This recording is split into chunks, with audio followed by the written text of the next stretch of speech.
सर्वांना नमस्कार. स्वागत आहे आपलं मराठी चातुर्य कथा या यूट्यूब चॅनलवर. आपल्या चॅनलला सबस्क्राईब करा, व्हिडिओला लाईक करा आणि बेल आयकॉनवर प्रेस करा, जेणेकरून सगळ्या नोटिफिकेशन्स तुमच्यापर्यंत वेळेत पोहोचतील. मग आता रोहितच्या ऑफिसमध्ये राडा केला आणि संग्रामला जे हवं होतं ते झालं. पण रोहितने त्या बातमीचं जास्त टेन्शन घेतलं नाही, पण त्याच्या घरातल्या लोकांनी मात्र टेन्शन घेतलं होतं. आणि आत्ता या गोष्टीनं संग्रामला किती फायदा होणार होता हे तर येणारा काळच ठरवणार होता. कारण जर रोहितच्या राजकीय कारकिर्दीवर काही परिणाम झाला तर संग्रामचा फायदा. आणि आत्ता ही बाब नाही म्हटलं तरी पक्षश्रेष्ठींच्या कानावर गेली आणि ती कुणी घातली तर त्यांच्याच पार्टीतल्या इतर झेडपी सदस्यांनी, ज्यांना संग्रामचा PA फुगवत होता रोहित विरोधात. आणि त्यांनी सांगितलं की रोहित सूर्यवंशी चं राजकारण जरा वेगळ्या दिशेनं चाललं आहे. जिल्ह्यातील जनता त्याच्यावर नाराज आहे आणि हायकमांडने योग्य तो विचार करून निर्णय घ्यावा असं आम्हाला वाटतं. कितीही झालं तरी आम्ही जाणकार आहोत पक्षातले आणि तो नवीन आहे. आणि पक्षश्रेष्ठी म्हणाले, बरं, तुमच्या बोलण्याचा आम्ही विचार करू. आणि त्यांनी आता रोहितला फोन लावला आणि म्हणाले, रोहित, हे काय आहे? तू सरळ सरळ पब्लिकवर हात उचलायला लागलास का? आणि रोहित म्हणाला, नाही साहेब, तो मला चुकीचं काम करायला सांगत होता आणि माझ्यासोबत असभ्य वर्तन बोलला म्हणून मी त्याला मारला. पक्षश्रेष्ठी म्हणाले, हे बघ, राजकारणामध्ये चुकीचीच कामं केली जातात. मग त्यानं तुझ्याकडून तशी अपेक्षा ठेवली तर चुकलं काय? मान्य आहे तुला ते सगळं चालत नाही, खपत नाही, पण सगळ्यांचा राजकारणाकडे बघण्याचा दृष्टिकोन तोच आहे. आणि रोहित म्हणाला, पण साहेब, मी लाच घेतो असा आरोप तो माझ्यावर करतोय आणि मलाच लाच द्यायला आला होता आणि मी त्यांचं का ऐकून घ्यायचं? आणि पक्षश्रेष्ठी म्हणाले, हे बघ रोहित, तू घेतो की नाही लाच हा भाग वेगळा, पण इथे हेच चालतं असा समज आहे सगळ्यांचा आणि ही सिस्टीम आहे आणि तू सिस्टीमच्या बाहेरचं काम करू शकत नाही. आणि राजकारणामध्ये येऊनच माणूस गडगंज संपत्ती कमवतो हा आपला इतिहास सांगतो. काल परवापर्यंत ज्याला साधं पान खायला पैसे नसतात ते लोक राजकारणात उतरून आज 2-2 कारखान्याचे मालक झाले आहेत. हा इतिहास आहे आपल्या देशाचा. मग तुझ्याकडेही लोक त्या दृष्टिकोनातून बघणार, यात नवल नाही. पण तू लक्षात ठेव, स्वतःवरचा ताबा ढळू देऊ नको आणि तुझी राजकीय प्रतिमा मलिन होऊ देऊ नको. असं काही करू नको ज्याने तुझी प्रतिमा मलिन होईल आणि पार्टीतले लोक तुझ्या विरोधात जातील. रोहित थोडा गप्प बसला. त्याचं काहीच चुकलं नव्हतं, पण भडक डोक्याने केलेली कामं लोकांना आवडत नाहीत हेही तितकंच खरं. आणि तो शांत होत म्हणाला, ठीक आहे साहेब, मी विचार करेन. आणि पक्षश्रेष्ठी म्हणाले, बरं, आता ठेवतो फोन. आणि इकडून फोन ठेवून त्यांनी लगेच मल्हाररावांना फोन केला आणि म्हणाले, मल्हारराव, रोहितला जरा समजावून सांगा. तरुण रक्त आहे, भडक डोकं आहे, हे कळतंय मला सुद्धा आणि त्याचा राग ही त्याची ताकद आहेच, पण त्याची कमजोरीसुद्धा आहे. त्याचा रागच त्याला कधी उद्ध्वस्त करेल सांगता येत नाही. आणि त्याच्या तक्रारी आता सुरू झालेल्या आहेत आणि मला माहीत आहे लोकांना नाही आवडत आपल्या पाठीमागून एखादा तरुण मुलगा पुढे गेलेला. बापाच्या वरचढ मुलगा डोक्यावर बसायला लागला तर कोणाला आवडेल? असंच राजकारणातही असतं. म्हणून रोहितला सांगा की पुन्हा असं काही करू नको, शांत राहा. राजकारणात अजून त्याला खूप राहायचं आहे, त्यामुळे सगळ्या प्रकारचे लोक ॲक्सेप्ट करावे लागतील. आणि मल्हारराव चिंतित होत म्हणाले, ठीक आहे, मी सांगेन त्याला समजावून. आणि फोन ठेवला. आणि जानकी म्हणाली, काय झालं, तुम्ही चिंतित का आहात? मल्हारराव म्हणाले, बहुतेक जानकी ज्याची भीती होती तेच घडतंय. रोहितचा राग रोहितची अडचण ठरतोय. काय करावं ग या मुलाचं, मला तर कळतच नाही. आणि जानकी म्हणाली, काळजी नका करू, तो आला की आपण बोलू त्याच्याशी शांतपणे. मग आता राणी त्याची वाट बघत होती. तिलासुद्धा खूप काळजी वाटत होती आणि हे केव्हा येतील आणि मी केव्हा त्यांना भेटेल असं वाटत होतं. नेमकं आजच ती मेघनाला खूप काही काही बोलली होती आणि नको नको त्या हीन शब्दात अपमान केला होता. आणि आजच सरांच्या बाबतीत हे सगळं घडावं यामागे तिला मेघनाचा हात वाटत होता, पण पुरावा जवळ नव्हता. आणि संध्याकाळी सगळेच जेवायला बसले. सगळ्यांना जेवण वाढलं आणि राणीनं रोहितला फोन केला. आणि आज दुपारपासून राणीची दाढही दुखत होती. तिनं गरम पाण्याची पिशवी रुमालात पकडली होती आणि दाढ शेकायची.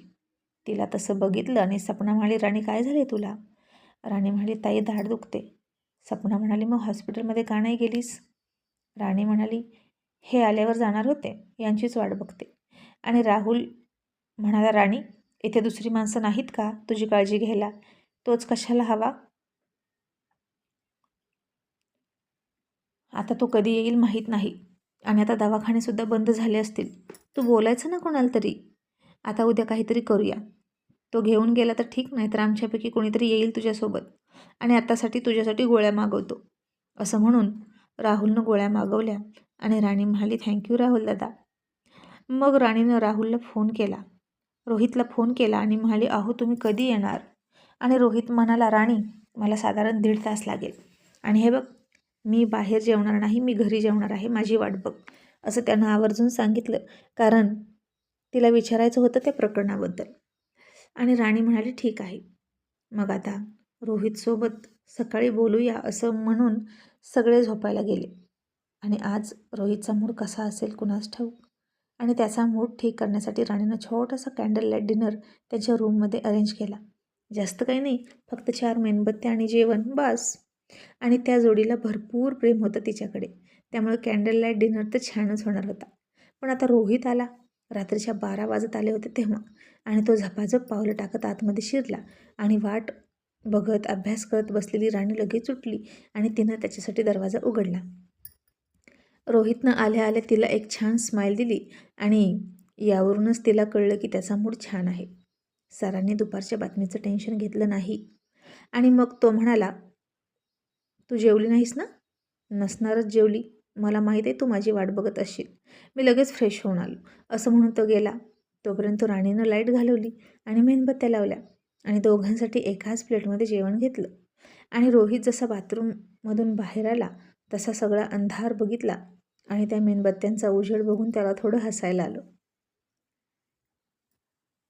आणि त्यानं त्याची हसरी प्रेमळ मादक नजर अख्ख्या रूमवरून फिरवली.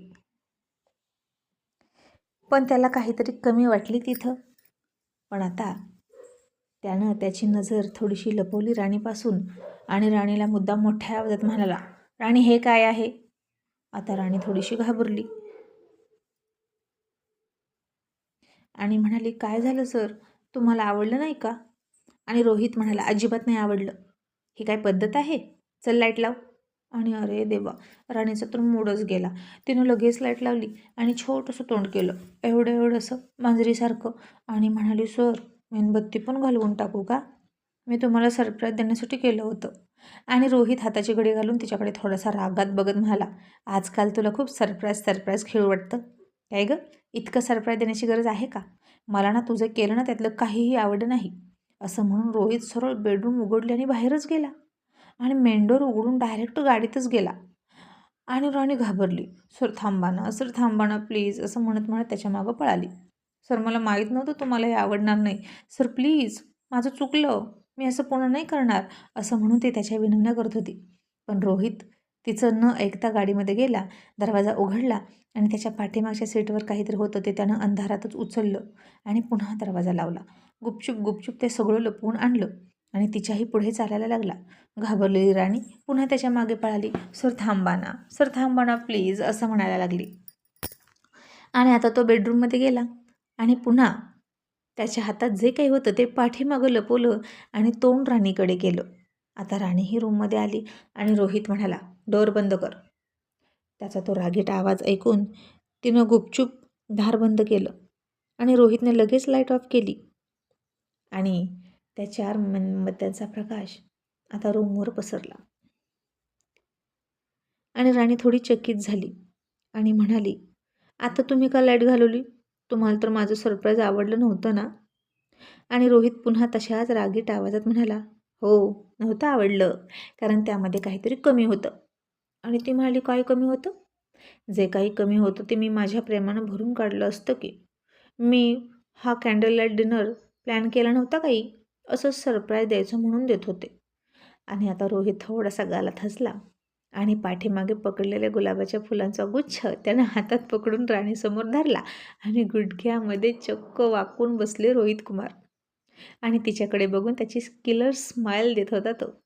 आणि हे बघितलं तर सुराणी चकित झाली. आणि त्याचा रोमॅन्टिक मूड, रोमॅन्टिक अंदाज आणि ती हिरो टाईप पागलपंती.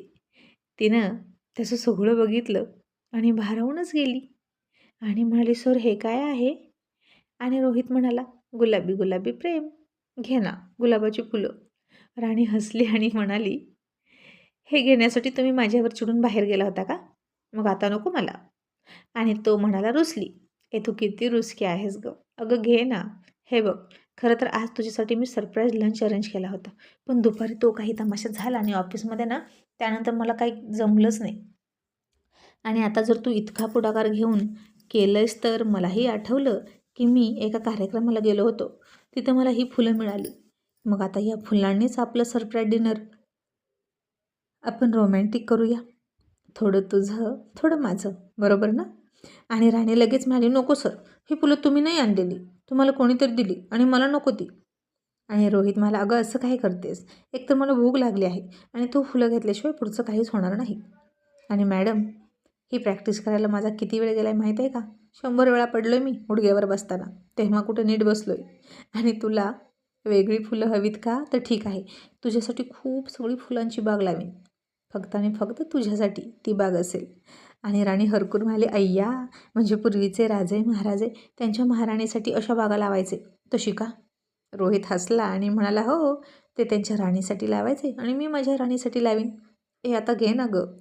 आणि तिनंही त्याच्या हातातून फुलं घेतली आणि फुलपाखरासारखी राणी अलगद आली आणि त्याच्या मांडीवर बसली आणि म्हणाली, "तुम्हाला सांगू, माझं नशीब माझ्या नावासारखं आहे. जन्माला गरीब घरात आले असले तरी या घरात आणि तुमच्या आयुष्यात मी राणीसारखं वावरते." आणि तीच फुलं त्याच्या चेहऱ्यावरून तिनं ओढली आणि त्याच्या कपाळावर किस केला. आणि रोहित म्हणाला, "राणी, मला भूक लागली आहे. हे आपण नंतर करूया." आणि राणी म्हणाली, "हो ना, मलाही भूक लागली. पण सर, आता इतकं सगळं केलं तर प्लीज 2 स्टेप माझ्यासोबत डान्स करा ना. प्लीज, माझी छोटीशी इच्छा म्हणून." आणि तो म्हणाला, "अगं मला डान्स नाही येत." आणि राणी म्हणाली, "जमेल तसं करा ना. थांबा." असं म्हणून तिने एक छोटंसं 2 मिनिटाचं हलकं-फुलकं म्युझिक लावलं. आणि आज राणीला फार फार छान वाटत होतं. कुठे तो दुपारचा इतक्या टेन्शनचा तो बातमीचा इन्सिडेंट. अख्ख्या जगामध्ये खळबळ माजली, पण रोहित कूल होता. जणू काही त्याला प्रॉब्लेमचं सोल्युशन माहीत असल्यासारखा वागत होता. आणि मग तिनं म्युझिक लावलं आणि त्याला म्हणाली, "तुम्ही फक्त हात वर करा." मग त्याचं एक बोट पकडलं. त्याच्या हाताखाली, उंच रोहितच्या हाताखाली बोट पकडून छोटीशी राणी गोल गोल गोल गोल फिरत होती. आणि खूप छान वाटत होतं तिला. आणि मग नंतर त्याच्या छातीवर तिनं डोकं टेकवलं. त्यानं तिच्या भोवती मिठी मारली आणि 2 मिनटं दोघंही एकमेकांच्या मिठीत डोळे झाकून उभा राहिले. आणि राणी म्हणाली, "सर तुम्ही कधी कसं वागता ना कळतच नाही. आज वाटलं की खूप चिडून याल, पण त्याच्या उलटं घडतंय सगळं. आणि ज्या दिवशी वाटतं की तुमचा मूड छान असेल त्या दिवशी तुम्ही भडकलेला असता." आणि रोहित म्हणाला, "त्रास होतो का माझ्या वागण्याचा? पण मी असाच आहे. माझ्या आईने मला तुझ्या हातात सोपवले, मग मला सांभाळून घेण्याचं काम तुझं. आणि राणी माझ्या नजरेसमोरून हलायचं नाही. तू माझा कम्फर्ट झोन आहेस." आणि ती फक्त उत्तरासाठी हसली. तशीच त्याच्या मिठीत थांबली आणि 2च मिनटं म्हणजे 2च मिनटात मोजून रोहित कुमारने तिला मिठीत घेतली आणि सोडली. आणि मला, "चल आता मला भूक लागली. तू पण ना काहीही करत बसते." असं म्हणून तो गेला आणि खुर्चीत बसला. राणी हसली. तिचे पाठीमागे केस सरकवून जेवायला बसली. आणि रोहितने गडबडीत पहिला घास उचलला आणि खाणार इतक्यात हावरट राणीनं "आ" केलं त्याच्यासमोर. आणि त्यानं हसून तिच्या तोंडामध्ये घास घातला. मग जेवणाला सुरुवात झाली. दोघांनी जेवण केलं. राणी प्लेट ठेवायला गेली तोपर्यंत त्यानं गुलाबाची फुलं तोडली आणि बेडवर पसरली. आज रोहित कुमार तर फारच मूडमध्ये होते. आणि राणी माघारी येऊन बघित होती आणि लाजून हसली आणि म्हणाली, "सर, माझ्याकडून काही तयारी करायची आहे का? म्हणजे आज ड्रेस चेंज करायला नाही सांगणार का?" आणि तो तिच्याजवळ आला आणि तिच्या केसांची हेअरपिन त्यानं काढली आणि तिचे सगळे केस रिकामे केले. तशीच तिला अलगद उचलून घेतली आणि तिच्या डोळ्यात डोळे घालून म्हणाला, "राणीसाहेब, जे आहेत त्याच कपड्यांची अडचण आहे. मग आता दुसरे कशाला चढवायचे? आता बेडवरची चढउतार करूया."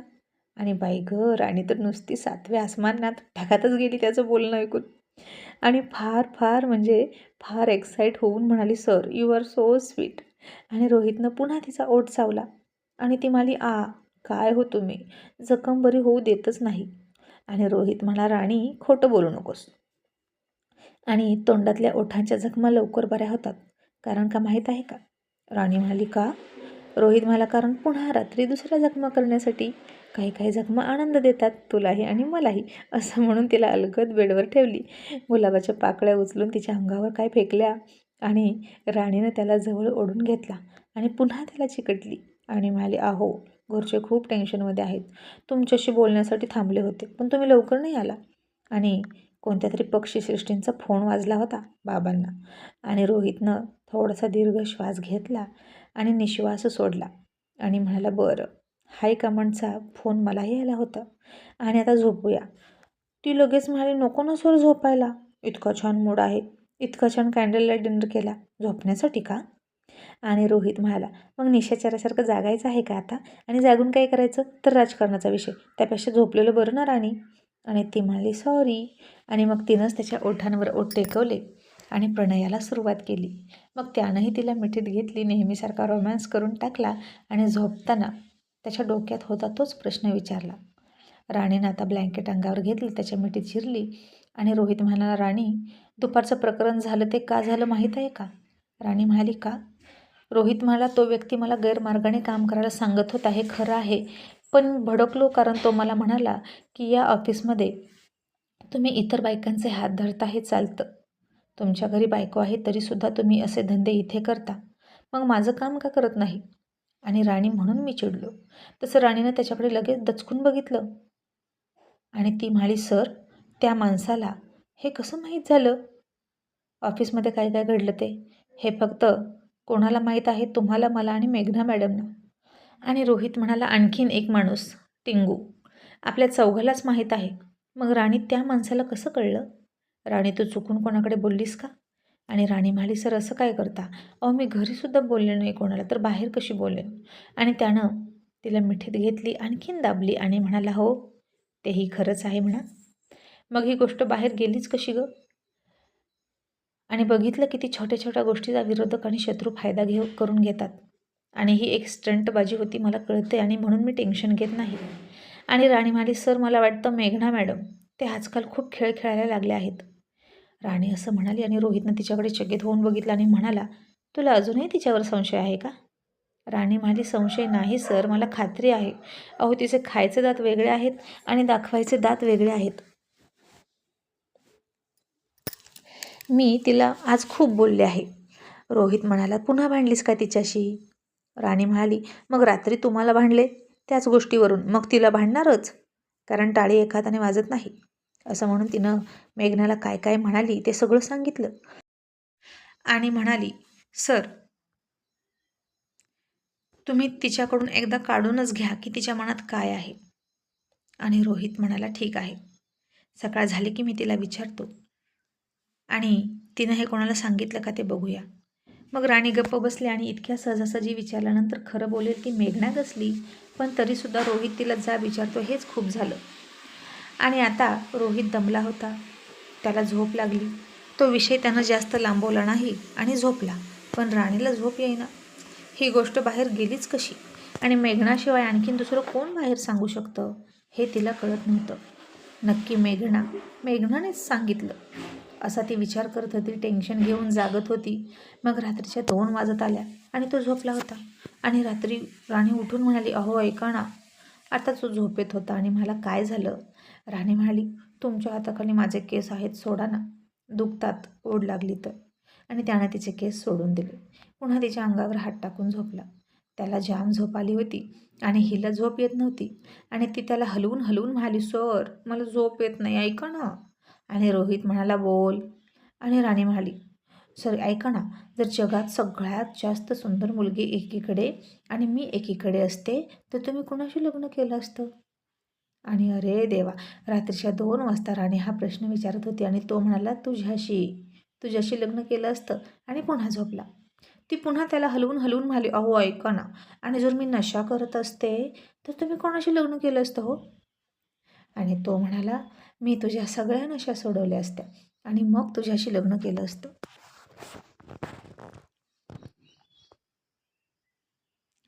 तशी राणी पुन्हा नाराज झाली. त्याच्या उत्तरानं तिचं समाधान होईना आणि ती पुन्हा त्याला हलवून हलवून म्हणाली, आणि जर मी या जगात तुम्हाला भेटली नसती तर तुम्ही कोणाशी लग्न केलं असतं? आणि तो म्हणाला, तर मी तुला अख्ख्या जगभर शोधलं असतं आणि तुझ्याशीच लग्न केलं असतं. आता झोप राणी. आणि राणी चिडली आणि म्हणाली, झोपताय कसले? माझ्या प्रश्नाचं उत्तर द्या. आणि समजा मग मी जन्मालाच आले नसते तर काय केलं असतं? कोणाशी लग्न केलं असतं? आता रोहित झोपेत होता. तो वैतागून म्हणाला, तर ना तू जन्माला येईपर्यंत मी तुझी वाट बघितली असती, पण तुझ्याशीच लग्न केलं असतं. आणि आता ती चिडली. एकही उत्तर तिच्या मनासारखं मिळेना आणि पुन्हा त्याला काहीतरी विचारलं. इतक्यात तो म्हणाला, राणी आता गप्प झोप. मला माहिती आहे तुला माझ्याशी भांडायचं आहे आणि त्याचे बहाणे शोधतेस. तर मी दुसरीसोबत लग्न केलं असतं असं म्हणालो की तू भांडायला रिकामी. समजलं? आता गुपचूप झोप, नाही तर मार खाशील, असं तो तिला म्हणाला. आणि मला खूप झोप आली आहे असं म्हणून झोपला आणि राणी नाराज झाली आणि गप्प झोपली. त्यानं तिच्या अंगावर हात टाकला होता आणि त्या हाताला मिठी मारून झोपली. आणि खरंच या भांडकुदळ राणीला त्याच्याशी भांडल्याशिवाय करमत नव्हतं आणि झोपही येणार नव्हती. मग सकाळ झाली आणि नेहमीप्रमाणे सगळे डायनिंग टेबलवर बसले आणि मल्हारराव रोहितला म्हणाले, रोहित, कालच्या बातमीचं काय? आणि रोहित बेफिकीरपणे म्हणाला, कोणती बातमी बाबा? कुठे आहे बातमी? अहो संपली बातमी. बातम्या दाखवणारे कंटाळले आणि बातम्या करणारेही कंटाळले. तुम्ही टेन्शन नका घेऊ बरं. माझ्या मतदारसंघ मला माहीत आहे तो कसा आहे ते. माझ्यावर काल जी टीका झाली, मी पैसे घेऊन काम करतो, मी मदत करत नाही लोकांची, मी लोकांकडे पाठ फिरवली, मी अरेरावी करतो, हे साफ चुकीचं आहे बाबा. जो ऑफिसमध्ये बसून खुर्चीत पाय ठेवून काम करतो आणि AC रूमच्या बाहेर येत नाही, त्याच्याविषयी हे जर कोणी बोललं असतं ना तर समजू शकलो असतो आपण. पण बाबा मी 24 तास माणसांमध्ये आहे आणि तुम्ही काळजी करू नका. त्याच्या उत्तरानं सगळ्यांचं समाधान झालं आता. आणि तरीही राहुल म्हणालाच, पण रोहित, डोकं जरा शांत ठेव बेटा. आणि रोहित म्हणाला, हो दादा, पण कधीकधी भडकणंसुद्धा गरजेचं असतं आणि आपण ॲक्टिव्ह आहोत, जिवंत ज्वालामुखीसारखं.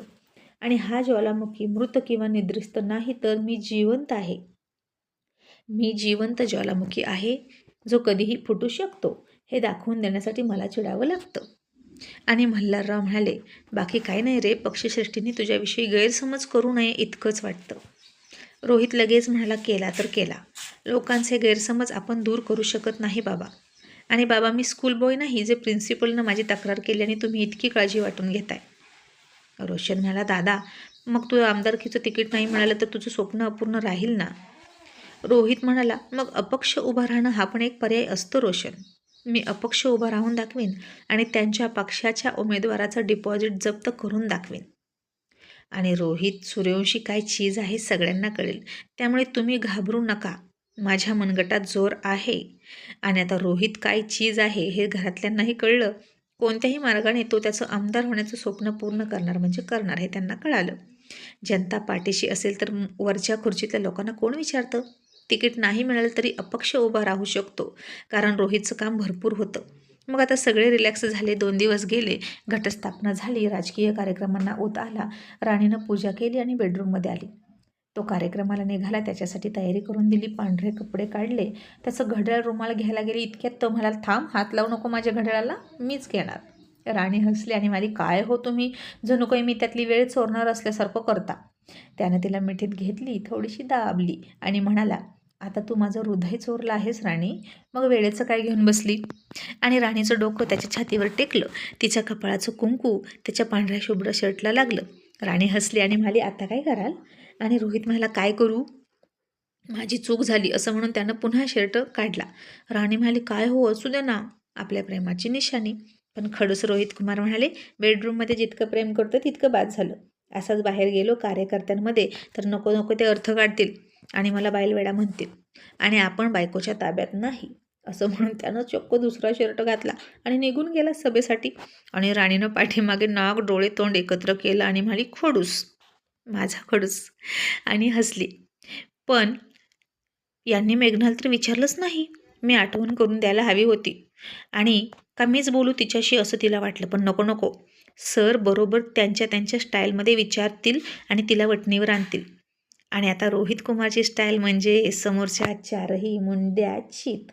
मग रोहित संध्याकाळी घरी आला. राणीने त्याला आठवण करून दिली आणि रोहितनं मेघनाला फोन केला. तिला फार आनंद झाला त्याचा फोन आला म्हणून आणि म्हणाली, बोला ना रोहित सर, काही काम होतं का? मी काय मदत करू शकते तुमची? आणि रोहित त्याच्या नेहमीच्या सडेतोड आवाजात आणि टोनिंगमध्ये म्हणाला, या वेळेला माझी मदत करायला माझे घरचे आहेत की मॅडम? तुम्ही तसदी घेऊ नका. पण मला एक सांगा, त्या दिवशी माझ्या केबिनमध्ये तुमच्या हातावर कॉफी सांडली म्हणून मी तुमचा हात पकडला, हे तुम्ही बाहेर कोणाला सांगितलं का हो? तशी मेघना हादरली आणि म्हणाली, अहो नाही नाही सर, मी अशी कशाला सांगेन? रोहित म्हणाला, म्हणजे असं मुद्दाम नाही, पण कोणाला तरी तुम्ही असं म्हणालात का की मी तिथं गेले होते, माझ्या हातावर कॉफी सांडली आणि तुम्ही सहजरित्या कोणाला काही सांगितलं का? आणि मेघना स्पष्ट खोटं बोलत, नाही नाही, अजिबात नाही, तुमच्याकडे भेटायला येते हेही कोणाला सांगत नाही असं म्हणाली. आणि सर, मला विचारण्यापेक्षा राणीला विचारा, तिलाच हे सगळं आवडलं नव्हतं. आणि सर, मी काल तुम्हाला किती फोन केले, राणी माझ्याशी काल फार उद्धट बोलली, मला खड्ड्यात घालीन म्हणाली. आणि रोहित थोडा गालात हसला आणि म्हणाला, अच्छा, असं म्हणाली का राणी? आणि मेघना म्हणाली, हो ना सर, आणि तुम्हाला राग येतो, मी तिला बोलली की, पण तिनं फार उद्धट आहे. स्वतःच्या प्रोफेसरला अरेतुरे कोण बोलतं का सर? ती मला अरेतुरे बोलली. आणि रोहित आणखीन चकित होण्याचं नाटक करत म्हणाला, अरे बापरे, राणी तुम्हाला असं असं बोलली का? अरेतुरे बोलली? So sad. आणि त्यानं राणीला जवळ ओढून मिठीत घेतली. आणि मेघनाला वाटलं रोहितला माझं पटतंय आणि तो राणीला बोलेल, त्याला राणीचा राग येतोय. आणि आणखीन म्हणाली, सर, तुम्ही तिला काही बोलणार नाही का? राणीला. आणि रोहित म्हणाला, हो मग बोलणार ना, मी तिला अजिबात सोडणार नाही. आणि मेघना म्हणाली, मग कधी बोलाल सर? आणि रोहितनं तिथेच असलेल्या राणीला बघून एका हाताच्या मिठीत घेत म्हणाला, बघू, आधी तिनं तुम्हाला खड्ड्यात घालू द्या आणि वरून माती टाकू द्या, मग मी बोलणार. तशी राणी मोठ्यानं हसायला लागली आणि मेघना तिकडं चक्रावली. रोहितनंही फोन कट करून टाकला आणि राणी रोहितच्या मिठीत शिरून खूप खूप हसली. आणि इकडं मेघना खूप चिडली आणि म्हणाली, माझी मस्करी करताय का? करा करा, किती हसायचं तितकं हसा, कारण लवकरच तुम्ही खूप रडणार आहात.